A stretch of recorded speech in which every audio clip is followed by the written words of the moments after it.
What if the power to manifest anything you desire was not something you had to learn, but something you had only forgotten? What if the secret was not in a new technique, but rather in a timeless truth already written into the very structure of your own mind? The Kybalion is not just a book, it is a doorway. It is a key, a sacred code that helps you decode reality and reawakens you to the true nature of your own creative power. Today, we are going to unlock that door. Let us begin. The very first principle of the Kybalion tells us something so simple and yet so profound.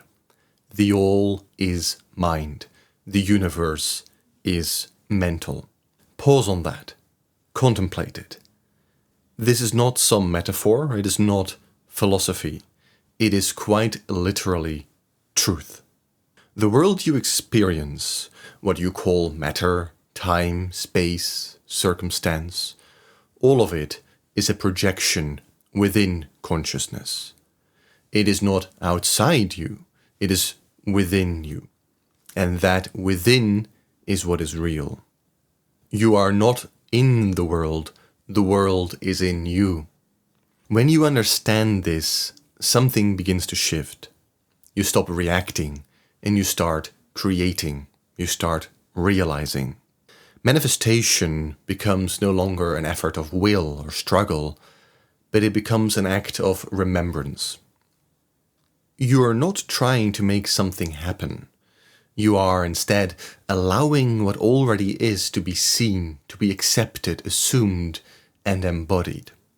Because consciousness is the only reality, and consciousness is moved by an internal assumption of a new state. This is the mechanism behind manifestation. Your mind, aligned with Hermetic law, becomes the architect of form. So how does the Kybalion actually help you unlock this? Well, the Kybalion gives you a pattern, an operating system for you to use. 7 Hermetic principles that govern the mental substance of the universe. But you do not need to memorize all 7 today. Let us instead focus on the living movement beneath them, the power that animates them all. It is vibration, it is polarity, it is the subtle art of mental transmutation. You move from one state to another by internal alignment. You rise from fear to faith, from limitation to liberty, from longing to fulfillment. As the Kybalion says, to change your mood or mental state, change your vibration. That is it. You do not beg, you do not wait, you shift. You become what you desire, and the outer world, being just a mirror, must conform. It cannot help it. It has no life or power of its own. The moment you align with your internal state, with the end you seek, you have moved the cause, and all effect follows. That is what manifestation is. It is not force, it is law, it is realization. And so we turn to the law of correspondence and the inner realm. As within, so without, it tells us. You have heard this 1,000 times, but do you truly understand it? As within, so without. As in your mind, so in your world. As in your feeling, so in your experience.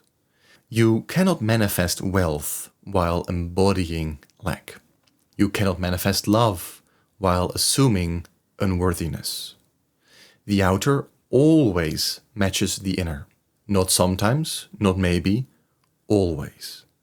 This is the law of correspondence, and it is precise. This is why Scripture and the Psalms tell us, "Create in me a clean heart, O God, and renew a right spirit within me." They understood the secret. If you want to see change, you must become it. You do not chase a different life. Instead, you embody a different consciousness, a different state of being. You assume the vibration of the fulfilled state, and the world reshapes itself accordingly. This brings us to the art of mental transmutation. The world bends to the one who understands polarity. The Kybalion gives us this: all truths are but half-truths. All paradoxes may be reconciled. This is a great secret, a wonderful key, because your power lies in your ability to choose the pole you dwell at: love or fear, faith or doubt, wealth or poverty. Each is a pole of the same thing.